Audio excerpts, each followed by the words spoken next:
किसान आंदोलन और सरकार और उसके बीच में क्या हो रहा है तालमेल, और वर्तमान समय के अंदर आंदोलन किस राह पर चल रहा है, और सरकारों के स्तर से जो वादे किए जाते हैं और फिर पूरे नहीं होते, किसानों के प्रति क्या उनकी सोच है, सरकार की क्या सोच है, इस पर करेंगे बात। तो बने रहें हमारे साथ। चलिए किसान भाइयों, फिर सरकारों की बात कर लेते हैं कि किसानों के प्रति वे कितनी सचेत हैं। प्रधानमंत्री पीएम मोदी 2016 में बरेली की एक सभा के अंदर जाते हैं, वादा करते हैं कि किसान 2022 तक आमदनी दुगनी करेंगे। आमदनी तो दुगनी हुई नहीं, पर कर्ज 100 गुना जरूर बढ़ गया है। 15 अप्रैल 2014 बिहार के अंदर फिर किसानों के लिए वे कहते हैं कि किसानों को लागत पर 50% मुनाफा देंगे। उन्होंने यह भी कहा था कि किसान के बीज की कीमत, डीजल की कीमत, बिजली की कीमत, मेहनत की कीमत और ज़मीन का ठेका, उस पर 50% हम मुनाफा देंगे। पर हुआ क्या? इसी सरकार ने 21 फरवरी 2015 को सर्वोच्च न्यायालय के अंदर एक शपथ पत्र पेश किया था। एमएसपी मूल्य कॉस्ट प्लस 50% प्रॉफिट पर निर्धारित नहीं हो सकता। जब अन्नदाता आत्महत्याओं को मजबूर है तो सरकार की सोच के अंदर अंतर क्यों नहीं? एनसीआरपी की रिपोर्ट जो पेश की गई 2014 से 2021 तक, जिसके अनुसार 1,04,74 किसान आत्महत्या कर लेते हैं और मजबूर हो जाते हैं, फिर भी किसान की पीड़ा सरकारें क्यों नहीं सुन रही हैं, यह सबसे बड़ा सवाल। एनसीआरपी की जो रिपोर्ट पेश की गई दिसंबर 2023 को, उसके अनुसार अगर हम देखें तो 11,290 किसान और मजदूर 2022 में आत्महत्या देश के अंदर कर्ज के कारण कर चुके हैं। दरअसल अगर हम सरकारी रिपोर्ट को और आंकड़ों को देखते हैं तो किसान की आय मात्र 27 रुपये प्रति दिन आंकी गई है। यह राज्यसभा और लोकसभा के अंदर सरकार ने खुद ही रिपोर्ट पेश की है, आंकड़े पेश किए हैं। और किसान पर जो कर्ज की बात कर रहे हैं तो 27,000 कर्ज उस पर माना गया है। देश की सरकारें कैसे कह सकती हैं कि किसान ने कर्ज माफ़ का पैसा नहीं है? वो भी तब जब बैंक के डिफ़ॉल्टरों का 19,34,000 करोड़ रुपया बट्टे खाते में डाल देती है सरकार, तो फिर किसानों के लिए कर्ज माफ़ी का जो वादा भी किया था वो पूरा क्यों नहीं? अगर हम किसान सम्मान निधि किसानों को जो दे रहे हैं उसकी सच्चाई की अगर हम देखते हैं, सच्चाई को हम खंगालते हैं, तो वह भी समझना हमारे लिए बहुत ज़रूरी है, किसानों को समझना बहुत ज़रूरी है। सरकार के स्तर से कृषि जनगणना 2015, जिसकी रिपोर्ट सरकार के स्तर से ही 2018 के अंदर जो आई थी, उसके अनुसार 14,64,00,000 किसानों की संख्या आंकी गई है। यानी जो जनगणना, कृषि जनगणना 2015 में लाए गए, उसके अनुसार ये आंकड़े हैं। पीएम किसान निधि की बात करें तो 11 करोड़ किसान शामिल किए गए, उसमें से 3,64,00,000 किसान फिर कहाँ चले गए, उस आंकड़े से बाहर क्यों किए गए, यह भी सबसे बड़ा सवाल। अगर हम साल 2023-24 को देखते हैं और किसान निधि की जो बात करते हैं, सरकार के स्तर से 15वीं किस्त तो दी गई है। 14/11/2023 को 8 करोड़ किसानों को 18,000 करोड़ रुपया उस वक्त दिया गया। इस पर भी सवाल खड़े होते हैं। सवाल नंबर 1 की कृषि जनगणना से 3,64,000 किसानों की सूची को बाहर क्यों किया गया? दूसरा सवाल पैदा होता है कि 11 करोड़ से किसान निधि 8 करोड़ तक किसानों के बीच में कैसे पहुंची? यानी 11 करोड़ किसान निधि की बातें, फिर 8 करोड़ किसानों को ही यह जो किसान निधि देने की बात है वह क्यों दी गई? 3 करोड़ किसानों को फिर आखिरकार इस किसान निधि से बाहर क्यों किया गया? यह भी सबसे बड़ा सवाल है। चलिए फिर देखते हैं 20-21 के अंदर जो पीएम किसान निधि का पैसा 75,000 करोड़ था, और 24-25 वित्तीय वर्ष को अगर देखते हैं तो 60,000 करोड़ रह गया। बजट में यह अंकित किया गया है, यह पैसा अब 12.5 करोड़ किसानों को मिलेगा।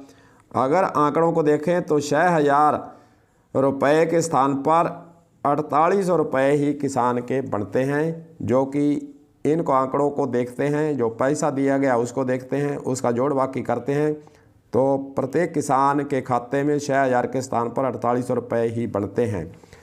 एक सवाल यहाँ यह भी उठता है कि एमएसपी की गारंटी का जो कानून लाया जाना चाहिए था, वह क्यों नहीं लाया गया। 700 किसान पिछले वर्षों के अंदर ये किसान आंदोलन दिल्ली की सड़कों पर होता है उस वक्त हो जाते हैं और कई एक वर्ष तक यह आंदोलन चलता है। 3 कानून वापस हो जाते हैं। एमएसपी पर गारंटी कानून लाने का वादा सरकार के स्तर से किसानों के साथ किया जाता है, पर इतना समय बीतने के बाद भी किसान दोबारा फिर आंदोलन पर है और एमएसपी पर गारंटी मांग रहा है। अब चलिए प्रधानमंत्री की फसल बीमा योजना जो क्लेम योजना है उसकी थोड़ी बात कर लेते हैं। यह योजना प्राइवेट मुनाफा योजना बन चुकी है। 23 जुलाई 2022 के आंकड़ों को अगर देखें तो खरीफ 2016 से 22 तक बीमा कंपनियों ने लगभग 40,000 करोड़ रुपए मुनाफा कमाया है। यह आंकड़े जो है राज्यसभा के अंदर पेश हो चुके हैं। अब यह जवाब सदन के पटल पर आ चुका है। सरकार ने ही यह जवाब दिया है कि बीमा कंपनियों के द्वारा 40,000 करोड़ रुपए मुनाफा कमा लिया गया है। यानी 2016 से 2023 के बीच में 40,000 करोड़ रुपए बीमा कंपनियां कमा चुकी है और किसान जो फसल बीमा योजना के तहत जुड़ा हुआ है वह दर दर की ठोकरें खा रहा है। कभी सरकार के पास जाता है, कभी कलेक्टर के पास जाता है, कभी धरना प्रदर्शन करता है और अपने बीमा क्लेम के लिए दो हाथ करते आपको किसान हर वक्त दिखते हैं। प्रधानमंत्री फसल बीमा योजना के आंकड़ों को अगर हम खंगाल कर देखते हैं तो अगर आप प्रीमियम की बात करें तो 1,59,132 करोड़ और किसानों को क्लेम जो मिला है वह मिला है 1,19,314 करोड़। यानी प्रीमियम को देखिए और फिर जो बीमा क्लेम मिला है उसको देखिए तो उसके अंदर भारी अंतर है। फसल बीमा योजना जो बीमा कंपनियां वह मुनाफे का खेल कर रही हैं।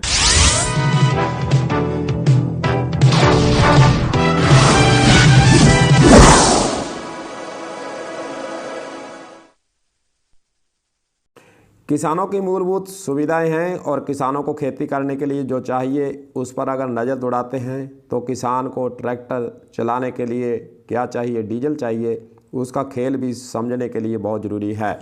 अगर हम डीजल पेट्रोल की बात करते हैं तो मई 2014 में 3.46 एक्साइज ड्यूटी डीजल पर की गई थी और 10 साल यानी अब वर्तमान समय की तरफ अब नज़र दौड़ाते हैं तो डीजल पर 15.80% यानी 357% एक्साइज ड्यूटी सरकार के स्तर से बढ़ाई जा चुकी है। मई 2014 में 3.46% थी और 10 साल बाद 15.80% एक्साइज ड्यूटी डीजल पर है। अगर हम 2014 में डीजल पर टैक्स था वह वापस ले आवें तो डीजल 20 रुपये प्रति लीटर सस्ता हो सकता है। 9 वर्षों में अगर सरकार की तरफ हम नज़र दौड़ाते हैं पेट्रोल डीजल पर कितना पैसा कमाया है, एक्साइज ड्यूटी पर कितना टैक्स लगाकर अपने खजाने के अंदर पैसा भरा गया है, अगर उसकी बात करें तो इन 9 वर्षों के अंदर 30 लाख करोड़ रुपए सरकार और कंपनियों के खाते में जा चुके हैं। अगर हम इसको देखें तो कई किसान ये भी कह रहे हैं कि गब्बर टैक्स जो देश के अंदर लगाया गया है किसान के डीजल पेट्रोल पर वह गब्बर टैक्स है। किसानों को अगर हम बात करें सुविधा देने की, किसानों को खाद पर जो टैक्स जीएसटी लगाया गया है वह 5% है, ट्रैक्टर पर 12% जीएसटी लगा दिया गया है और कीटनाशक दवाइयों की बात करें जो कि मूलभूत फसलों को बचाने के लिए किसान के लिए आवश्यक है 18% उस पर जीएसटी सरकार के स्तर से लगाया हुआ है। यानी किसान के ट्रैक्टर पर, कीटनाशक दवाइयों पर और खाद जो कि मूलभूत फसल के लिए ज़रूरी है उस पर टैक्स सरकार के स्तर से लगाकर किसानों को एक तरह से राहत देने की बजाय उसे तंग परेशान करने का काम किया गया है। किसान संगठन दोबारा फिर आंदोलन कर चुके हैं, आंदोलन चल रहा है और किसानों ने सरकार से एक मांग भी रख दी है कि अगर सरकार 23 फसलों पर एमएसपी नहीं देना चाहती तो उन्होंने एक सुझाव दिया है। किसान संगठनों के द्वारा जो धरने पर बैठे उन्होंने कहा है कि सरकार किसानों के डीजल, खाद, बीज, कीटनाशक दवाइयाँ और जो टैक्स किसानों के मूलभूत औजार पर लगाए गए हैं वह हटा दें और जो खाद, बीज, कीटनाशक दवाइयाँ हैं, डीजल है, उसको आधे रेट पर कर दें तो फिर किसान एमएसपी की मांग नहीं करेगा। किसान अपने घर पर चले जाएंगे। कोई एमएसपी की मांग, कोई आंदोलन, सब आंदोलन किसान ख़त्म कर देंगे। लोकसभा चुनाव 2024 नज़दीक है। एक तरफ किसान आंदोलन और दूसरी तरफ चुनाव। केंद्र सरकार के द्वारा कुछ न कुछ राहत देने की बातें सामने आ रही हैं। पेट्रोल डीजल पर राहत देने की बात भी सामने आई है, लेकिन अगर हम क्रूड ऑयल की बात करें तो कई सालों से सस्ता मिल रहा है। तेल कंपनियां मुनाफे के अंदर हैं और हज़ारों करोड़ रुपए कमा चुकी हैं, लेकिन डीजल पेट्रोल पर कितनी राहत देते हैं ये तमाम बातें देखने वाली हैं। और बाकी किसानों की मांगों पर सरकार लगता नहीं है कि कुछ करेगी और लोकसभा चुनाव के अंदर किस सरकारें उतरने वाली हैं। किसानों का आंदोलन चल रहा है। किसान आंदोलन किस राह पर जाएगा, किधर जाएगा, क्या होगा, तमाम ऐसे सवाल खड़े हैं और सरकार लोकसभा चुनाव की तैयारी में लग चुकी है। देखते हैं किसान आंदोलन और सरकार दोनों के बीच में कोई बातचीत होती है या नहीं। तमाम ऐसी बातें देखने वाली हैं और किसानों का आंदोलन लोकसभा चुनाव की चार संहिता लगने के बाद क्या जारी रहता है या फिर किसान कुछ समय के लिए, कुछ अंतराल के लिए चुनाव को देखते हुए अपने घरों को लौट जाते हैं। तमाम ऐसी बातें हैं और सरकारों के स्तर से क्या किया जाता है यह भी देखने वाली बातें हैं। कलम न्यूज़ के लिए गुरदेव सिंह सैनी की खास रिपोर्ट।